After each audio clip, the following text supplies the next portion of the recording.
नमस्कार मित्रों, पिछली वीडियो में देखा कैलाशा बुआ जी भीमा की मां को छुड़ाने के लिए एक शर्त रखती हैं। भीमा उस शर्त को नहीं मानती है और वो वहां से चली जाती है। तो आइए मित्रों, अब जानते हैं इससे आगे का। भीमा और भीमा की दीदी बिंदिया जाती है। कैलाशा बुआ जी कहती है, भीमा को धनिया से अलग करने की कितनी भी कोशिश की हमने, और आज देखो धनिया की बेटी भीमा की बहन हमारा काम कर रही है। इस शर्त को पूरा करते करते भीमा का हर सपना उसके अपने घर वाले ही जलाकर खाक कर देंगे, वही जो कल तक उसके अपने थे। इसे कहते हैं जिस पर विश्वास था वही बने हत्यारे। भीमा के सपनों का हत्यारा बनेगा उसका बाप मेवा, उसकी बहन बिंदिया, उसका चाचा छबीला और उसका भाई कुंदन, और उसे प्रेरणा देने वाले बाबा साहब डॉक्टर भीमराव अम्बेडकर जी। तभी एक व्यक्ति आता है और कहता है, कैलाशा बुआ जी आपने हमें बुलाया था। कैलाशा बुआ जी कहती है, हाँ तुम अपने बेटे का ब्याह करोगे? वह व्यक्ति कहता है, बुआ जी अभी 10 साल का ही बेटा है हमारा,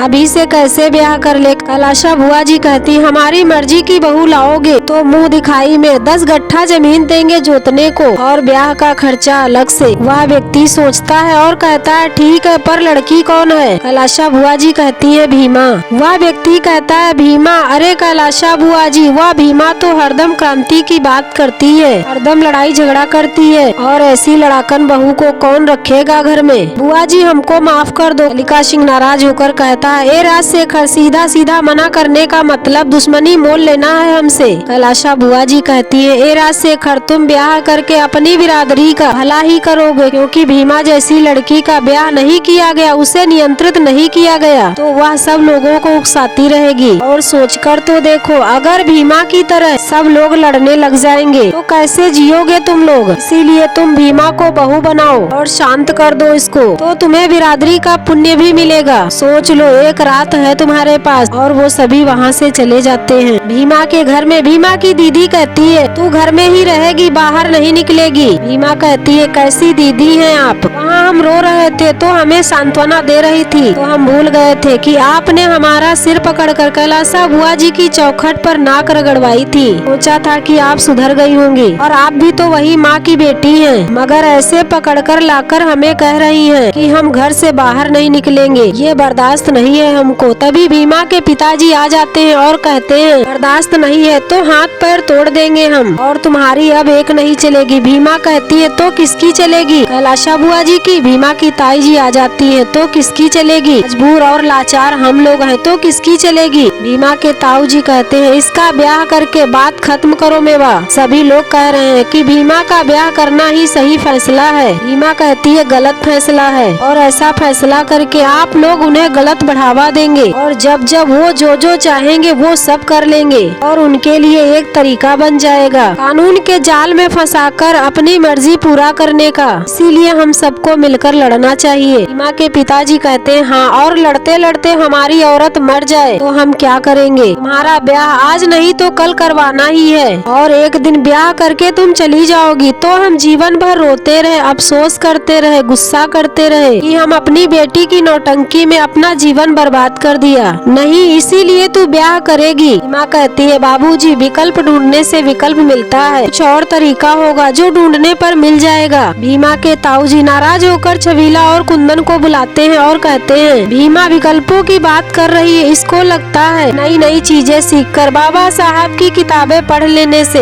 और 1-2 बार अपनी बात मनवा लेने से हम छोटी बिरादरी के लोगों के जीवन सिद्धांत बदल गए हैं। तो लेकर जाओ इसको, और ये जहाँ जाना चाहती है ले जाओ इसे, और जितना विकल्प ढूंढना चाहती है ढूंढने दे। और जब कुछ भी नहीं मिलेगा, और जब इसको ये समझ में आ जाएगा कि हमारे जीवन का अनुभव क्या है, और जब ये भी पता चल जाए कि गरीब छोटी बिरादरी और मजबूर लोगों के पास कोई बहुत ज्यादा विकल्प नहीं होते हैं, सिर्फ एक रास्ता दे दिया जाता है और वही विकल्प के रूप में चुनना पड़ता है, तब हम बात करेंगे इससे। भीमा के पिताजी कहते हैं, भीमा तब तक तुम माँ से मिलने नहीं जाओगी, हम और बिंदिया जा रहे हैं तुम्हारी माँ के लिए खाना लेकर। और वो दोनों वहाँ से चले जाते हैं। भीमा अपने चाचा भैया से कहती है, चलिए ढूंढते हैं विकल्प, कोई ना कोई तो रास्ता जरूर होगा माई को छुड़ाने का, जो रास्ता कैलाशा बुआ जी की शर्त से होकर न जाता हो। और भीमा भी वहाँ से चली जाती है। भीमा के पिताजी थाने में खाना लेकर पहुँचते हैं। भीमा की माँ पूछती है, भीमा कहाँ है, क्यों नहीं आई? भीमा के पिताजी कहते हैं, वो रोते रोते सो गई थी, तो कैसे लाते उसको?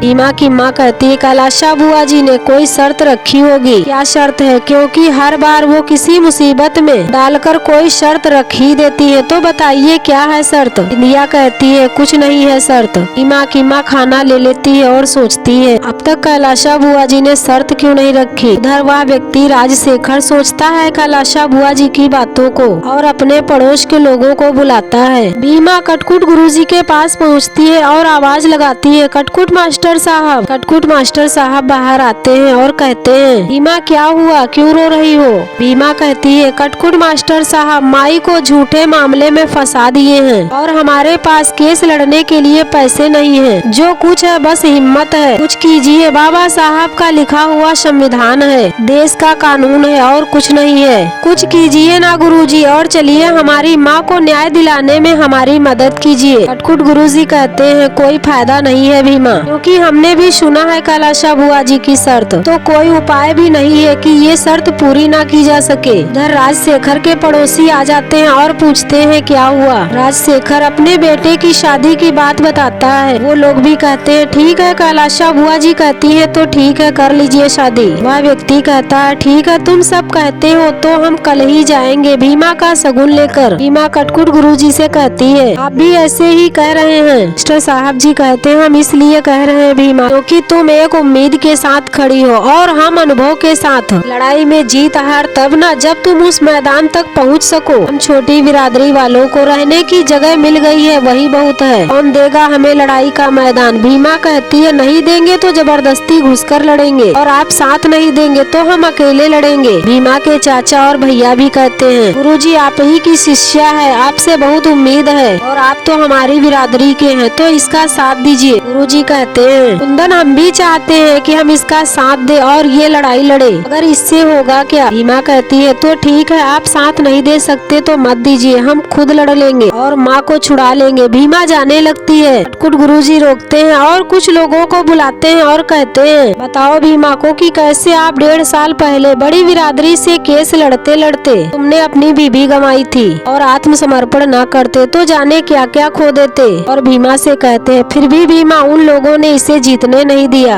यहाँ तक कि कोर्ट का चपरासी भी कहता था कि बड़े आए हैं केस लड़ने, यही है सच। और भीमा हम तुम्हें डरा नहीं रहे हैं, हम तो बस सच्चाई बता रहे हैं और उस रास्ते पर जाने से रोक रहे हैं जिस रास्ते पर तुम्हें सिर्फ और सिर्फ पीड़ा मिलेगी। बाबा साहब जी ये सब देखते हैं। भीमा कहती है कल सुबह अदालत जाएंगे, वकील ढूंढकर न्याय की लड़ाई लड़ेंगे, वो भी अकेले। और इसी के बाद एपिसोड नंबर 97 समाप्त हो जाता है। तो मित्रों ये कहानी आप लोगों को कैसी लगी कमेंट कीजिएगा और हमारे चैनल को लाइक और सब्सक्राइब कीजिएगा। जय भीम, जय भारत, जय संविधान।